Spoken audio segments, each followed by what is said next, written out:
Because I, for example, live on top of this mountain. You are right now in the West Bank. Yes. In the settlements. That's right. You're in occupied Zionist entity land. Okay? And it's got like there's, and you know, it's like the Jewish people have zero reason to be here. It's like you know what Carter said? He said that we're here because of avarice. I had to look up what avarice means. Oh, you guys know what avarice means? It means greed. Greed, yes. I'm like, greed? Are you joking me, man? I could have been a lawyer in New York City. I finished law school in Manhattan, man. Are you joking? You think I live in a caravan because of greed? Are you joking me? That's such a, it's like, that. It really angered me. We were angry. And it angered me because I don't really mind that people hate me, but I hate lies. Yes. It drives me nuts, the lies. Yes. I'd rather face Goliath. I like Goliath.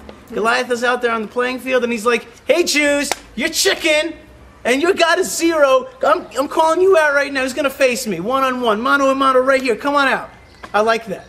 You hate me, I'll fight you. You diss our God, okay. That's good. What happens with the Arabs and also with the Nazis was the same thing. The Nazis, I have a friend, a broadcaster here who was in World War II. He's 80-something years old. They all denied it afterwards. Are you a Nazi? No, I was totally against it. You're a liar. Just say the truth. Yeah. You hate me. You lost. Yeah. Too bad for you. Okay? With the Arabs also. No, we want peace. Come on. We all know what you really want. Yes. And I hate the lies. It drives me nuts. So the lies are very much, though, part of the system that is out there today. And you are also dealing with that really institutionalized system of lies. It's really everywhere. And it's very frustrating. Okay? It's the matrix, as we call it. That's right. And it's a frustrating thing. So here, so the theory is that Israel has zero reason to be here. Our archaeological, historical, biblical rights are all here. Not to mention that if you believe in it, we have a godly promise that says that we're supposed to be here. Yes. But just forget God for a second. Just for a second. Every historical right, everything that they find here, every coin that they find here, it's Jewish. Not only that, when we came here, there was almost no Arabs around. There was a few, but there was nothing like we have today. They have immigrated to get a job. And now they've used that immigration and our own problems of being sometimes nice. Yeah, suckers, you know what I mean? To use that system. We have Knesset members within our own Knesset who are no short of Nazis. They hate Israel. They're using our systems against us to destroy us from within. Okay? So these are very frustrating things. But we don't get frustrated because we were much more frustrated for the last 2,000 years. Now, look around. Look at Jerusalem. Yes. Wow. Wow.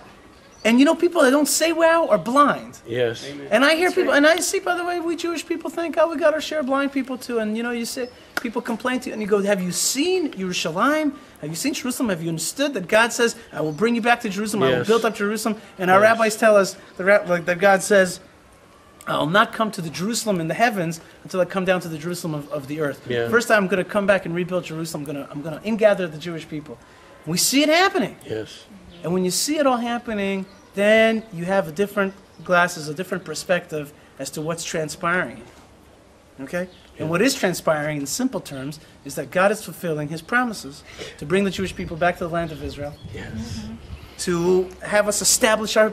And it says things like, you will establish... For example, in Jeremiah 32, Ezekiel 36 and 37. And not to mention in the Bible, it's, the 5 books of Moses themselves. Clear statements, I will bring you back, and I'll pull you back, and you will establish your cities. You'll establish the cities in the Benjamin region, which is here, in the Judea region. You will sit under your trees. You will plant, you will build, and you will serve God. I'll give you a new heart. That's what it says. So that's what's happening. And it's an awesome thing. Yes, it It's is. an awesome thing. And we don't always have the heart or the eyes to be just wowed by it. Yeah. But some of us do. Some of us want to come out of Colorado, which is a nice, pretty state, and everything is good and kind and sweet and good. And instead, you go say, I want to come here with all the rockets and the occupation and the Philistines and all the problems. Okay? You say, I want to be plugged into the message that's coming out of Zion. And it says that the Torah will flow forth from Zion, and the nations are going to come and be attached to them. That's right. Okay. So that's the big picture. Now, we here at the station try to use the internet. Now, the internet became popular through pornography. Okay, there is a lot of junk and smut on the internet. So much of it. But that's the same thing about this world. There's so much bad. Yeah. But that doesn't mean we don't live in this world. We live in this world, and we take the vessels that God has provided us, and it is a vessel. Wow, look at this. I want to show you a miracle. I'm going to take a miracle right out of my pocket, okay? You ready? Here you go. Yeah. Okay? Yeah. God makes these miracles. He makes this technology. This film that's being filmed right now, that's going to go up on YouTube maybe, okay? It's amazing. And you have an opportunity to do what we call in Hebrew, Kiddush Hashem. Sanctification of God's name. We sanctify God's name. People are like, oh, maybe I'll go through YouTube, look for some smut, and then suddenly, oh yeah, look at that. There's a message calling out to serve God.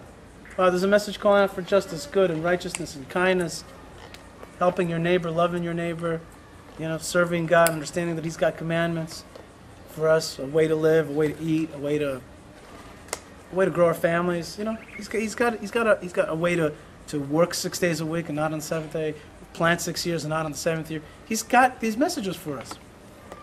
And so Arutz Sheva goes through the news every single day, and we catch the news, and we wash it from the lies that the facts have surrounding them. So you'll have a message like, 2 Jewish extremist settlers were driving, you know, in their car in occupied land of the Palestinians to their settlement, illegal outpost settlement in the West Bank. So that's one way of saying it. Or you could say 2 Jewish people were traveling on the road in Samaria to their growing Jewish community in the land of Israel. Right? The facts are the same, but the spin is different. But spin, you know, it's like a bad word. But there's a way to wash off the lies and to push the truth. That's one. The other thing is education. By doing this, we've got to teach. There's so many. The liars, by the way, God gives them a lot of power. God says, yeah, I'll give the liars oil. I'll give them everything. And you're going to have to deal with that. You're going to have to deal with your, you know, it's like Rocky IV. Remember? There was like the Russian, the big Soviet guy, with Drago, and he was like training on all these like machines, and he's like being shot up and everything. And then there's Rocky, you know, and he's running in the, you know, just in the snow and helping out the farmers, and that's how he's getting strong. That's what we have. We have a situation where we were given, in a sense, less resources, and that God says, I'm throwing you into the water with the sharks, I want you to survive. That's our challenge. It's always been our challenge. So the second thing is to educate people and to teach people, even with all that machinery that's against us, what the truth is. Now, when it comes to the Jewish people, we've got a firm and extreme belief that it's time for the Jewish people to come back home. Yes. Okay, yes. we don't, I especially, people here at the station, we do not whitewash that. We do not like downgrade that message. We don't say, well, thank you for your support. You know, yeah, send in your money. That's not the message. You send in your money, you're part of the Jewish people, that's wonderful. Nobody's going to say that's bad. But there's a general recall happening here. Yes. And you've been out for 2,000 years, and now you're coming back home. And I always tell the people, they say to me, well, we'll be stronger if we're divided. I said, how about I cut your body in half and put your head in one room and your legs in another room? Are you stronger or are you weaker? You're weaker, because our strength comes from our unity. Yes. When the Jewish people were at the Red Sea, so then Moses calls out to God and he screams, and God says, why do you yell unto me? Why do you scream unto me? Go forth. So my rabbi explained it. Why do you say to him, what are you screaming to me? Don't we believe in prayer? He says, don't pray to me, walk. Why does he say that? Because he says to him, you got all the Jewish people together. Do you understand the power of the Jewish people together?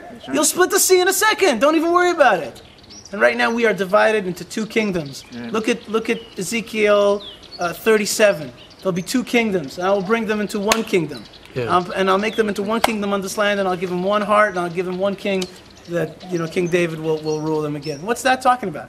It's not talking about the Second Temple period. It's talking about the Third Temple period, because that was an everlasting covenant. Okay, so that's another thing that our station does, and we do it. How am I supposed to say? Without any, we don't hold back on this message. Come home, come home. And thank God there are organizations today that are helping us, and people that are helping us make this thing happen. And as we try to do that, there's a lot of forces that try to keep Jews stuck in the exile.